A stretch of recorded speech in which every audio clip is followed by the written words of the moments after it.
मित्रों, एक मित्र ने प्रश्न पूछा है कि कौन सा, शास्त्रों में तो यह लिखा है कि कोई भी बीज मंत्र आपको सब कुछ देने में समर्थ है, यानी बीज मंत्र के अंदर वह सामर्थ्य है जो कि आपको प्रत्येक सुख, सुविधा, संपन्नता, उच्चता, प्रतिष्ठा सब आपको दे सकता है। परंतु यह बात सच है कि हर बीज मंत्र आपको हर एक चीज देने में सामर्थ्य रखता है।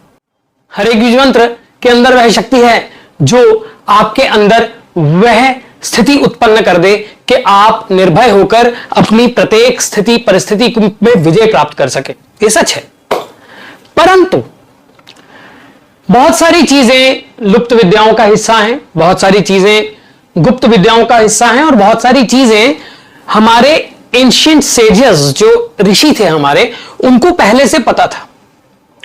बहुत सारी चीजें गुरु से शिष्य, फिर गुरु बन गया वो, फिर शिष्य, इस परंपरा के द्वारा दी जाती हैं। गुरु जब आपको मंत्र देता है तो कैसे देता है? पहले वो आपका स्वभाव देखता है, उग्र तो नहीं है। जैसे मित्र ने क्रीम बीज मंत्र के बारे में बात की कि जैसे कि क्रीम बीज मंत्र, अब हमारे अंदर कई प्रकार के रस हैं, बहुत सारी चीजें सबकॉन्शियस माइंड में होती हैं। हर रस का अपना एक आधिपत्य है, आप पर लॉर्डशिप है। यदि आप उस लॉर्डशिप को नहीं समझेंगे, आपके तत्व की लॉर्डशिप को नहीं समझेंगे, तो आप उस ऊर्जा को यदि प्राप्त कर भी लेंगे तो आपको क्षय हो जाएगी। अर्थ यह नहीं है कि बीज मंत्र आपको दे सकता है कि नहीं, वो तो दे ही सकता है, इसमें कोई शक नहीं है। परंतु यदि आप उस बीज मंत्र की ऊर्जा को अपने अंदर अवस्थित नहीं कर सकते, उस इष्ट की ऊर्जा को अपने अंदर व्यवस्थित नहीं कर सकते, उनका अवतरण आप अपने अंदर एहसास नहीं कर सकते, परंतु यदि आप उस ऊर्जा को अपने अंदर अवस्थित नहीं कर सकते, व्यवस्थित नहीं कर सकते, उस ऊर्जा को अपने अंदर स्थायित्व नहीं ला सकते, स्थापित नहीं कर सकते, तो वह ऊर्जा अगर आपके अंदर उत्पन्न होगी भी तो वह क्षय हो जाएगी। ऊर्जा अपना रास्ता बना लेती है, काम ऊर्जा के द्वारा, स्वप्न के द्वारा, किसी भी प्रकार से। यदि आप उग्र हैं तो वो आपको इस प्रकार की उग्रता दे देगी कि आपके अंदर विभत्स रस क्रिएट हो जाएगा। रसों के बारे में मैंने बोला है, फिर बोलेंगे, और भी बहुत डिटेल्ड बात है, क्योंकि समुद्र मंथन की स्टोरीज जब मैंने शुरू की थी, वो भी एक प्लेलिस्ट है, बीच में मैंने इसीलिए रोक दिया था कि थोड़ा और मैच्योरिटी से इसके साथ बात करेंगे। अभी मेरे व्यूअर्स जो हैं वो और मैच्योर हो जाए। मैं ये नहीं कहता कि आप मैच्योर नहीं हैं, शायद मैं अभी उसको डिलीवर नहीं कर पाया था। तो इस बात को समझिए, सबसे पहले आपके रसों को जानना होता है। अब रसों का अपना अपना आधिपत्य है, हर मंत्र का, हर देवी का, हर किसी का उग्र है, किसी का सौम्य है, किसी बीज मंत्र का प्रभाव कोई जल तत्व है, कोई अग्नि तत्व है। तो अग्नि तत्व या जल तत्व का इसमें संशय नहीं है कि यदि कोई जल तत्व है वो आपको अग्नि नहीं दे सकता, ऐसा नहीं है। बेसिकली इसका अर्थ है, जब मैं ये कहता हूं कि रस आपको पता होने चाहिए, हर बीज मंत्र देने में सामर्थ्य रखता है, परंतु क्या आप लेने में सामर्थ्य रखते हैं? सबसे पहली बात, यूनिवर्स तो हमें हर वक्त दे रहा है, हर मिनट, हर सेकंड दे रहा है, पर हमने कितना ग्रास्प करा है? कितनी देर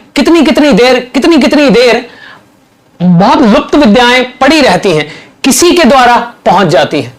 सौंदर्य लहरी लिखा उन्होंने, कॉस्मिक साइंस की बात कर दी शंकराचार्य जी ने। तो ये बेसिकली, इसमें पुराणों में अतिशयोक्ति नहीं है, बिल्कुल भी किसी तरह का वो नहीं है कि पुराण नहीं आपको दे सकते। ये पुराण डेफिनेटली पुराणों की बताई हुई बातें ही हैं, हमारे ग्रंथों की बातें बताई हुई हैं, हमारे एंशिएंट सेजेस की बातें ही बताई गई हैं। और परंतु हर एक, केवल हमें किसी ने ग्रंथ दे दिया, हमने वो ग्रंथ पढ़ लिया, उसमें हमने खोज क्या की? खोज होनी बहुत जरूरी है, और वो आंतरिक खोज है, सब बाहर की खोज नहीं है। आपको जल तत्व आपको पैसा नहीं दे सकता, ऐसा नहीं है। आपको आकर्षण नहीं दे सकता, ऐसा नहीं है। अग्नि आपको आकर्षण नहीं दे सकती, ऐसा नहीं है। जल भी तो तेज चलता है, जल भी तेज चलता है। अग्नि भी तो मंद पड़ती है, अग्नि भी तो भड़कती है, और वही अग्नि अगर समिधा में जाए तो यज्ञाग्नि बन जाती है, और कूड़े को जलाए तो क्या होता है? पॉल्यूशन होता है। वही घी के साथ मिल जाए तो इसी को समझने की हमें जरूरत है। इस चीज को अगर हम समझ जाते हैं तो हम बीज मंत्र के द्वारा अपने या किसी भी मंत्र के द्वारा अपने स्थायित्व की ओर जाते हैं। इसीलिए कहते हैं कि आप पहले अपना तत्व जरूर जानें।